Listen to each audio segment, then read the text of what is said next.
Donald Trump and his Republican henchmen are seeking to do. From the beginning of the Trump administration, Republicans have shown us that they have made their priorities clear. First, their signature legislative achievement. Republicans passed the largest cut of health care in American history, all to provide a tax benefit to corporations and billionaires. I wish that it was an exaggeration, but it's the truth. Democrats didn't greenlight this cruel, costly health care cuts, and now we continue to stand against them. Preserving and expanding access to quality, affordable care has always been House Democrats' top priority. It should come as no surprise to Republicans that we wouldn't support their agenda that dismantles health care, makes it more expensive, and puts it out of reach for hardworking families. That's why we've done everything in our power to give Republicans the opportunity to do the right thing, to join with us, to work, to collaborate, to have conversations, to have bipartisan funding bills that look out for the economic well-being of the country. We even laid out our own plan that keeps the government open while ensuring Americans could keep their health care, afford medications, and continue to see their doctors. Even as the government closes, Democrats will continue to keep fighting. I hope our Republican colleagues will finally wake up and join us. Vice Chair Ted Lieu. Thank you, Chairman Aguilar. Today is day one of the Republican shutdown. Republicans control the White House, the Senate, and the House. Democrats are here working on behalf of the American people. We're fighting to lower costs, cancel the cuts, and to save health care. And we're House Republicans. They are on vacation. We are asking Speaker Johnson to bring back House Republicans right now so we can work together to not have this government shutdown. It is now a very bad time to have a government shutdown because we are in a very bad economy. We know that unemployment has now hit near 4-year highs. We know inflation has continued to rise this year. And we just learned today from payroll processor ADP that private sector jobs, which were expected to increase by 50,000 last month, instead decreased by 32,000. Trump's economy is crushing Americans financially. House Republicans need to come back, work with Democrats, and stop this Republican shutdown. Do you have questions? Nick? I was wondering if I could get your reaction to Russ Vought announcing this morning that the administration was putting funding on hold for infrastructure projects in New York, the Hudson River Tunnel and the 2nd Avenue subway. I think this is probably what they meant when Donald Trump said we're going to extract maximum pain. The goal from Donald Trump and his administration has been all along to make this painful. This isn't about policy priorities for them. They want to send a message, and if it means hurting people in the meantime, if it means laying people off, if it means congressionally authorized and designated projects don't continue, it's clear that that's what they mean. This is probably under the headline they said will make Democrats will pay a huge price for this, right? Those are their words. So this might mean what this might be what they mean. Look, this is shameful and it's tough, and it shows that we don't have true negotiating partners, over there. They just want to make this difficult. They've been cheering this on for months and planning for this, and it's unfortunate that this is what Russ Vought decides to do. As Chairman Aguilar said, the Trump administration is inflicting maximum pain on American people, including the people of New York and New Jersey. The people of New Jersey have a choice this November. They can support someone that is beholden to Donald Trump or not. Thank you, Mr. Chair. This is for both you and the Vice Chair. You as a defense appropriator and Mr. Lieu as a veteran, what's your response to Pete Hegseth's speech yesterday. I know that there was a lot going on with the shutdown, but obviously that has big implications. You know, even the president mentioned using American cities as military training grounds. Obviously, when the government opens, you'll have a big role in funding the Pentagon. Again, Mr. Lieu, you're a veteran. I wanted to get your thoughts on Mr. Hex's speech yesterday. I'll keep mine quick because I'm not the one who's worn a uniform to defend the country like the vice chair. But you know, incredibly, you know, shameful, chaotic, unhinged, inappropriate, and if Republicans can't speak out against what they heard him say, then what are we doing here? All of those points, using service members, you know, putting them in U.S. cities as training grounds, violating posse comitatus. I passed an amendment in appropriations this year that said funds could not be used in violation of posse comitatus. And every Republican, they accepted the agreement. It passed in voice. Chairman Calvert and our Republican colleagues in the full committee of appropriations, you know, passed it. So, you know, that's how they feel. They feel this is a non-issue, or they did 2 months ago. I'm curious if they feel things have changed now, and it's unfortunate that we're in this place. But from women not being able to serve in combat, I mean, there's just so many things, Michael. We can go down the litany of terrible ideas and policy positions that the Secretary mentioned. By the way, you know, the most unqualified Secretary of Defense that this country has ever seen. So it's hard to take him serious. It's hard to believe him if his, you know, lips are moving either. But you know, that's where we are, and it's unfortunate. And I hope that some of our Republican colleagues start speaking against it. But if past is prologue, then they won't. Thank you for your question. We have the most amazing military in the world, and the leadership of our amazing military, we're all gathered together, hundreds and hundreds and hundreds of them. And Donald Trump and Pete Hegseth were expecting rousing applause and standing ovations from our nation's generals, and they were met with silence. It was a silence of the generals. And the generals knew that what Trump was saying was wrong. We do not deploy American forces against Americans in our cities. Our military is not to be used for domestic law enforcement. It is not trained to do that. And our generals simply sat there silently.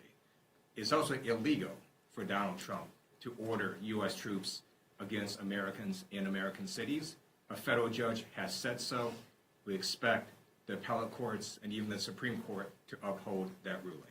Thank you. Representative Lieu? You know, our expectation is that, you know, generals and members of the service follow the Constitution and the Uniform Code of Military Conduct. Those are their guiding principles, and it's our expectation. I don't want any of those individuals to resign or retire. I want them to hold strong to the Constitution and the oath that they've taken. Questions?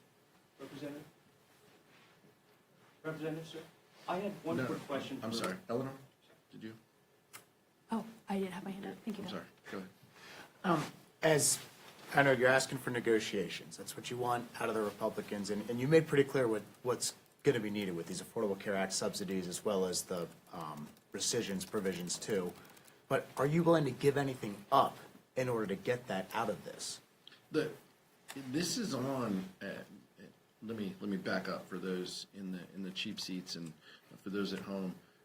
Republicans control the Senate, the House, and the White House. They must have a plan to solve this, unless they are talking to us. I mean, if they aren't talking to us, then they must have a plan. They need Democratic votes in order to fund government. So it is on them to engage us, talk with us, show up to work, cancel your vacation, come to work, talk with us. We've been having these conversations. We've been pushing to engage since March, by the way, a CR that we didn't support as well. And we have been saying loudly that we have huge concerns from the rescissions that Donald Trump and his administration have executed to not spending resources that Democrats and Republicans have allocated. We have been telling our Republican colleagues for months, these are concerns of ours. And we have told them, work with us, talk with us.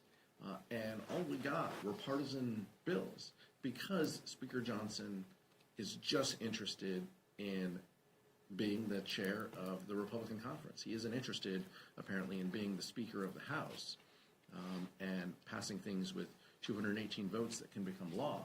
That's what he could be focused on, but he's not. He is simply focused on doing what his conference wants, trying to keep them together. It's a shame because as a result, this is what we get. The Vice Chair said it. There were day one here, and it could have gone a different way, but that's not what House Republicans want. Thanks, Mr. Chairman. You guys have over 200 Democrats in the House. You only lost one vote on this continuing resolution when the vote was on it. Yesterday, before the shutdown even started, Senate Democrats lost 3 votes. Are you worried that as this goes on, we could see a repeat of the CR earlier this year and Senate Democrats let us through? It's a question for the Senate, but I will tell you, each of those senators who voted yes, all of them have said Republicans need to come to the table. Republicans need to negotiate. Republicans need to help avoid the healthcare crisis that they have created. Look, I understand the question, but there is unity in message and what we want. That Republicans need to come to the table. Any one of those senators would agree, and many of the senators who voted no on the CR would say the same thing. Thank you. In the past, in shutdowns, we've seen both sides come together and pass certain measures that would fund military members so that they don't go without pay. I'm just wondering, is there any discussion yet? I know it's early in the shutdown, but is there any discussion about doing any supplemental pieces of legislation like that? And I guess part two, more broadly, Republicans will be back in the House next week. Is there any discussion yet about at least coming to the table and starting a negotiation? Well, in order to come to the table, Republicans have to be here. They're not here. They're scattered across the country, across the world, maybe on some trips, on vacation. We're here ready to work, and that part's unfortunate. We want to avert the healthcare crisis that we know is coming. I appreciate you asking about possible legislation. The majority controls the floor.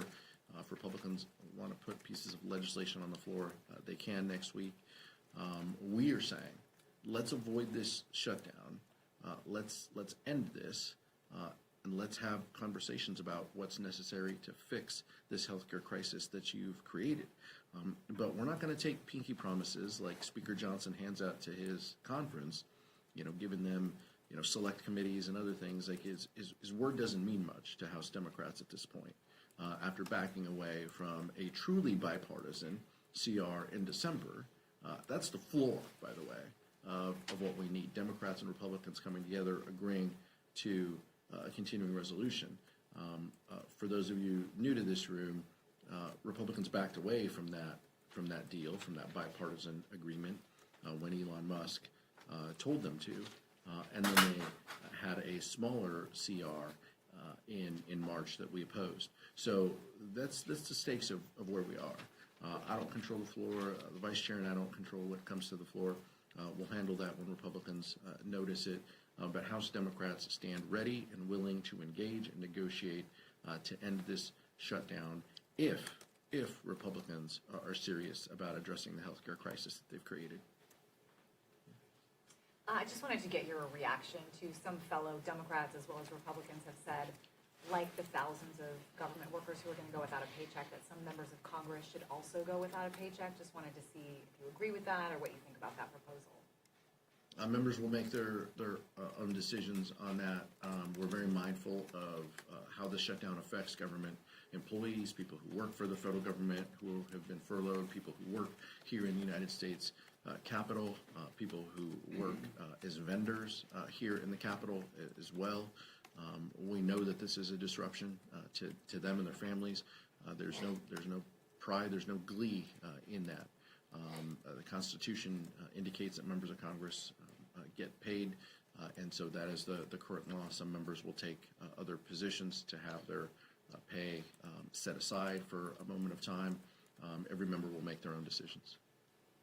Mike? Thank you.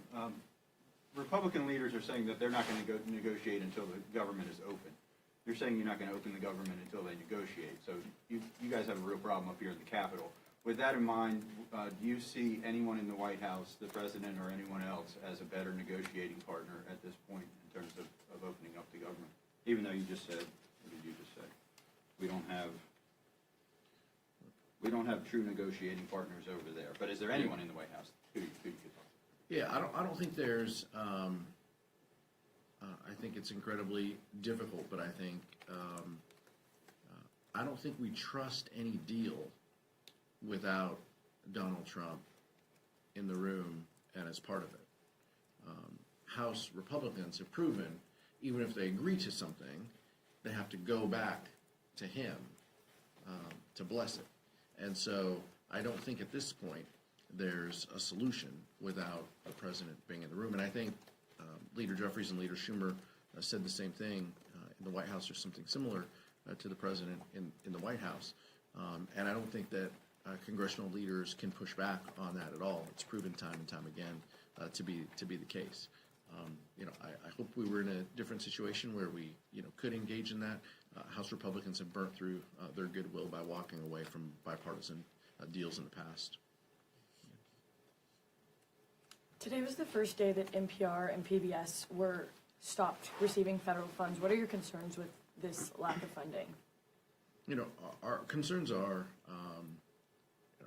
the bedrock of our democracy is a free press, and that means everybody should get an opportunity to hear the news, no matter your zip code, no matter if you're in a rural community or an urban community.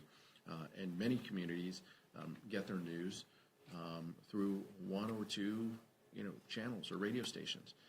And a lot of rural America, much of that is through NPR and their affiliates. So I'm less concerned with the kind of beltway news sphere. No disrespect to all of you, but how Americans across this country receive their news, and in many cases there's been media consolidation and just geographic barriers to people getting their news. We need to make sure that people have fair and honest reporting so they can make a decision on what's best for them and their families and their communities. And I think the decisions that Donald Trump and House Republicans have made to eliminate that funding is wrong.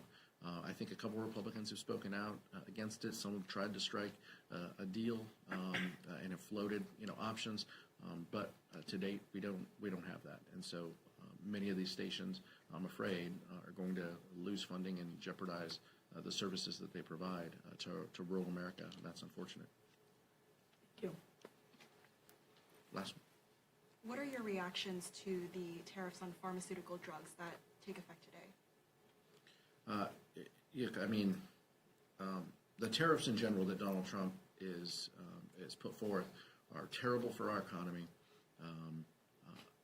I'm only pausing and withholding because if you wait a day or two, he might pull them back, right? He might pull them back and then put them back on again, off again. It's terrible for the economy. It's terrible for the markets, but more importantly, it hurts people. It adds uncertainty to folks. It raises the cost of health care. It raises the price of prescription drugs. House Democrats have made it a priority to lower the cost of prescription drugs. That's exactly what we did when we were in control, ensuring that Medicaid has the negotiating power, Medicare has the negotiating power that the VA has in keeping the cost of prescription drugs down. That's a policy that we stand by. That's a policy we would expand if we had our options. We want to lower the cost that people pay for pharmaceuticals. What Donald Trump is doing is raising the costs that pharmaceuticals pay. That is diametrically opposed to what we want to achieve, and it's unfortunate, but it continues down the path of chaos and confusion that his administration has rained upon us for 10 months. The tariffs are making this bad economy even worse. So estimates have come out saying that the average American family is going to pay $2,500 more because of Trump's tariffs.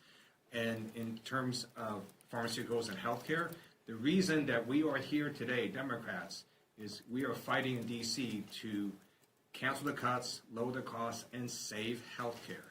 So the Republicans have massively cut healthcare and Medicaid. You're gonna have $500 billion cut come to Medicare if that's not fixed. You have Republicans discontinuing the tax credits for their Affordable Care Act.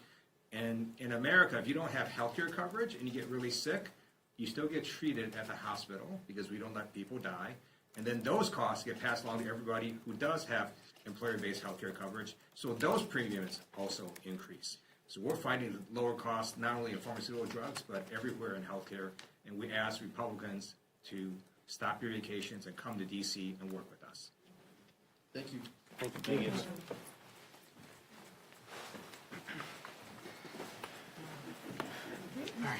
I'm gonna run. What's up? Where's Chris?